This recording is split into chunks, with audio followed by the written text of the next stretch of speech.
কি গো, কেমন আছো তোমরা সবাই? আজ সকালটা শুরু হয়েছিল একটু ব্যস্ততার মধ্য দিয়ে। ওই যে সেদিন তোমাদেরকে বলেছিলাম না, আমার বাড়ির মানুষগুলো আসছে। হ্যাঁ, আজকেই আসবো। দইটা অনেক দিন আগে ফ্রিজে রেখেছিলাম, জানো, আমি ভুলেই গিয়েছিলাম। আজকে ফ্রিজটাকে একটু ডিপ ক্লিন করে নিচ্ছি।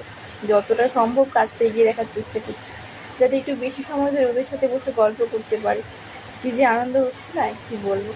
এরপরে একটু আমরা দুজনে মিলে একটু বাইরে বেরিয়েছিলাম একটা বিশেষ প্রয়োজন। আজকের ওয়েদারটা কিন্তু দারুণ ছিল, না ছিল রোদ, না ছিল বৃষ্টি। বেশ ভালো লেগেছিল।